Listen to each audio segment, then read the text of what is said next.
সুপ্রিয় দর্শক, আসসালামু আলাইকুম।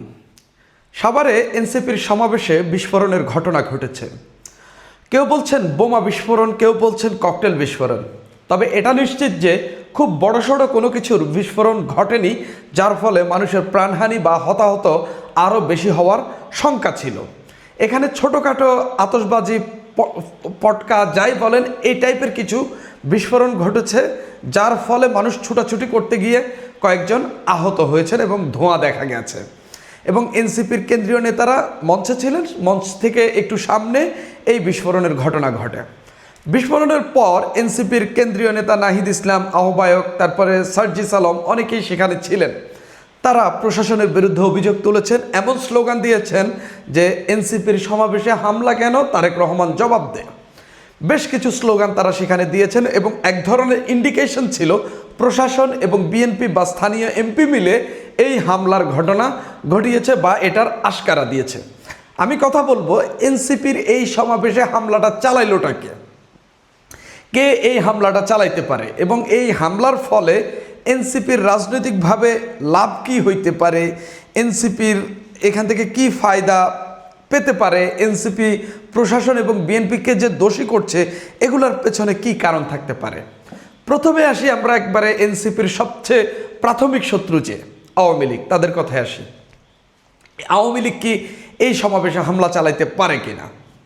দেখেন, গত বছরের জুলাইতেও এনসিপি বেশ সারা দেশে পদযাত্রা করেছে, সারা দেশে ঘুরেছে।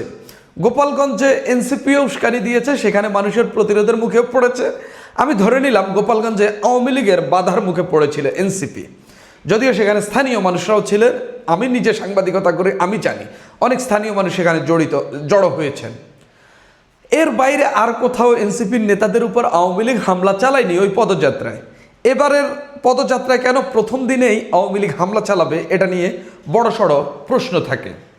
অর্থাৎ আওয়ামী লীগ এই হামলা চালানো বা এই হামলা চালানোর যে সক্ষমতা, সেটা তাদের আছে কি না, এনসিপির গ্রুপে ঢুকে, এনসিপির ভেতরে ঢুকে এই হামলা চালিয়ে তারা প্রাণ নিয়ে ফিরে আসবে, সেটাও হচ্ছে তাদের মধ্যে শঙ্কা রয়েছে। আওয়ামী লীগকে আমি 50-50 ধরলাম। এবার আসি বিএনপির বিষয়টা। বিএনপির সংসদে আচরণ যদি আপনি দেখেন, এনসিপি জামাতকে যেন তেনভাবে কথা বললেও এনসিপির এই 6 জনের গলা চুলকাই চলছে বিএনপি।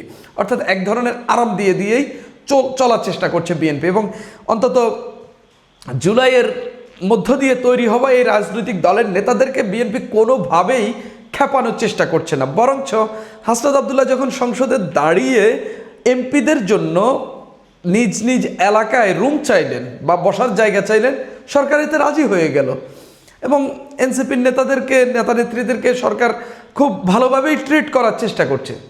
যেখানে বিএনপির কেন্দ্রে, বিএনপি সরকারের কেন্দ্রে, সংসদে এনসিপির প্রতি এই আচরণ তৃণমূলের নেতাকর্মীরা কখনোই, তাও আবার ঢাকার একেবারে পাশেই সাভারে যেখানে নাহিদ ইসলাম গেছেন, সেই সমাবেশে বিএনপি হামলা চালাবে এটা আমি বিশ্বাস করি না। খোদ এনসিপির প্রধানও বিশ্বাস করেন বলে আমার মনে হয় না।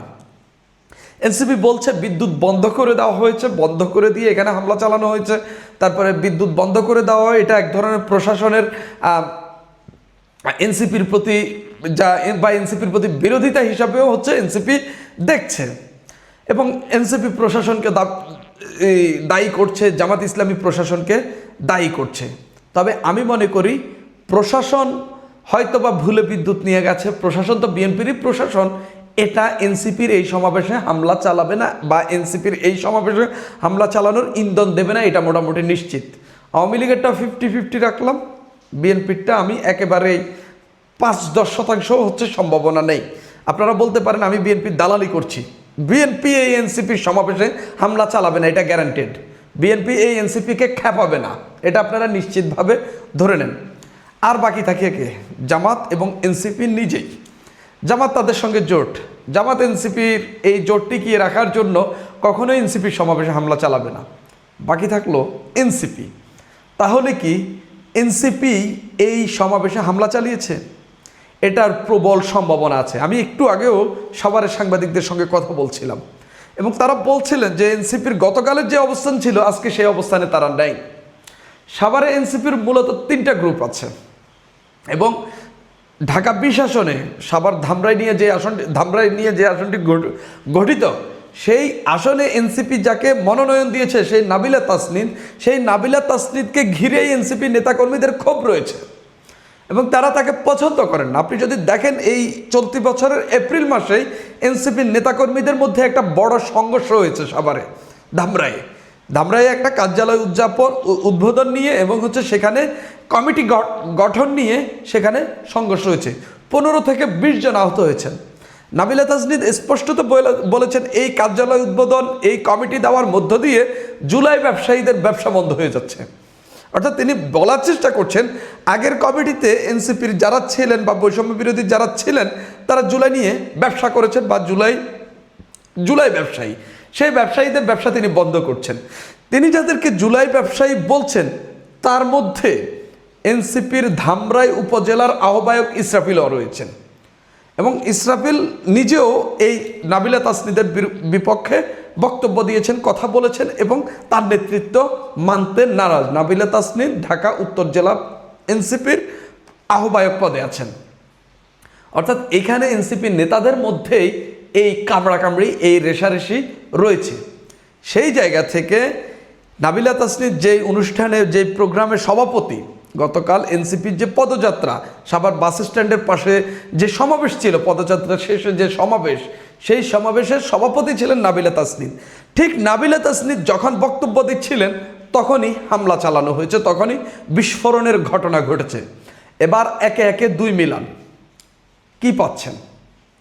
এবং আমি যে সাভারের কথা বলেছি এটাও অনেকে জানাচ্ছেন যে ইসরাফিলের গ্রুপটাই এই সমাবেশে হামলা চালিয়েছে, এটা তারা অভিযোগ হিসেবে বলছেন, যার কারণে অনেক কিছু শান্ত হয়ে গেছে। এখন প্রশ্ন হইল, যদি এই এনসিপির একটা গ্রুপই যদি এই বিস্ফোরণের ঘটনা ঘটায়, আজকে যে যুবলীগের 2 জন গ্রেপ্তার হলো, তাদেরকে রিমান্ডে নেওয়া হলো, সেটার কি হলো বা সেটা কেন? অনেকেই বলছেন আওয়ামী লীগ এখন এমন রাজনৈতিক পজিশনে আছে, কোথাও কোনো ঘটনা ঘটলে সবার আগে অপরাধ না করেও যারা গ্রেপ্তার হইতে পারে সেটা হচ্ছে আওয়ামী লীগ। সরকার কি কোনো সোর্সের মধ্য দিয়ে বা পুলিশ কিসের ভিত্তিতে তাদেরকে গ্রেপ্তার করেছে এটা পুলিশ ভালো বলতে পারে, নাকি প্রাথমিকভাবে গ্রেপ্তার দেখানো দরকার বিধায় গ্রেপ্তার দেখিয়েছে সেটাও পুলিশ ভালো বলতে পারে। তবে ওই যে নিরীহ ডেকে আনা, নিরীহকে ধরে ফেলা, সেই প্রয়াস হিসাবেই কেউ কেউ এটাকে নিয়ে সমালোচনা করছেন। আমি মনে করি রিমান্ডে নেওয়া হয়েছে, সরকার হয়তো তদন্ত করবে, যদি তাদের সংশ্লিষ্টতা পায়, যদি তাদের এই ঘটনার সঙ্গে তাদের অপরাধ খুঁজে পায়, অবশ্যই তারা শাস্তির মুখোমুখি হবে। অন্যথায় যদি তাদেরকে বিনা কারণে গ্রেপ্তার করে নেওয়া হয়, এটা তাদের প্রতি চরম ইনজাস্টিস এবং তাদের মানবাধিকার লঙ্ঘন হিসেবেই দেখবে মানুষ, আমিও একইভাবে দেখব। এখন কথা হইল, এনসিপি এই ঘটনার মধ্য দিয়ে কি রাজনৈতিক ফায়দা পাবে? রাজনৈতিক ফায়দা আছে। ফায়দা তো গতকালই আমরা দেখলাম, স্লোগান দেওয়া গেল, স্লোগান দিয়ে এনসিপি বুঝিয়ে দিল এই সরকার, এই প্রশাসন এনসিপির পদযাত্রাকে পছন্দ করছে না, যার কারণে হামলাগুলো ঘটছে এবং সরকার, প্রশাসন, সরকারি দলের মদতেই এই হামলাগুলো হচ্ছে। এনসিপির প্রাথমিক লাভ হইল এটা, বিএনপিকে তারা এক ধরনের কটাক্ষ করতে পারবে, বিএনপিকে বা বিএনপির বিরুদ্ধে স্লোগান বা এই রাজনীতিটা তৈরি করতে পারে। এনসিপি তা আরও পদযাত্রা করবে সারা দেশে। প্রশাসন যেন তাদের প্রতি আরেকটু, তাদের প্রতি সহমর্মিতা বলেন, তাদের দিকে, তাদের প্রতি, তাদের পক্ষে থাকার যে চেষ্টা, সাভারে যে বিদ্যুৎ চলে গেছে, অন্যান্য জায়গায় যেন বিদ্যুৎ না যায়, সেই বার্তাটা এনসিপি দিয়ে দিল। এনসিপি এখান থেকে কিছু লাভ করতে পারবে কিনা? যদি সরকার প্রপারলি তদন্ত না করে, যদি শুধু আওয়ামী লীগই গ্রেপ্তার করে বা পুলিশ যদি প্রপারলি তদন্ত না করে, আওয়ামী লীগ গ্রেপ্তার করে যদি দেখায় যে আমি বেশ কয়েকজনকে গ্রেপ্তার করেছি, আমি এটার ব্যবস্থা নিচ্ছি, তাহলে এনসিপি এখান থেকে লাভ পাচ্ছে যে অন্তত এই ঘটনা ঘটাই কয়েকজনকে গ্রেপ্তার করা গেল আওয়ামী লীগের। কিন্তু যদি সরকার প্রপারলি তদন্ত করে খুঁজে পায় যে এনসিপির একটা গ্রুপই এই হামলা চালিয়েছে, তাহলে এনসিপি যে ঝাড়িঝুড়ি দিয়েছে সেটা ফাঁস হয়ে যাবে। বিএনপির নিজের জন্য হইলেও এই তদন্তটা চালানো দরকার এবং পুলিশকে স্পষ্টত নির্দেশনা দেওয়া দরকার, যেটা ঘটেছে সেটাই পাবলিকলি বলা উচিত। যাতে ভবিষ্যতে আর কেউ তাদের লোকেরা হামলা চালাবে, গ্রেপ্তার করবে অন্য দলের লোকদেরকে, স্লোগান দেবে অন্য দলের লোকদের বিরুদ্ধে, স্লোগান দেবে প্রধানমন্ত্রীর বিরুদ্ধে ওই হামলার জন্য। এই ঘটনাগুলো যেন আর কেউ না ঘটাতে পারে, অন্তত এটার জন্য হলেও সরকারকে এটার বা পুলিশকে এটার প্রপার তদন্ত করে মানুষের সামনে হাজির করতে হবে। তবে এখন পর্যন্ত সাভারের সেখানকার যে মানুষগুলো এই ঘটনা পর্যবেক্ষণ করেছেন বা করছেন, তারা মনে করছেন এই হামলাটা এনসিপির একটা গ্রুপই ঘটিয়েছে। সুপ্রিয় দর্শক, এখন এই পর্যন্তই।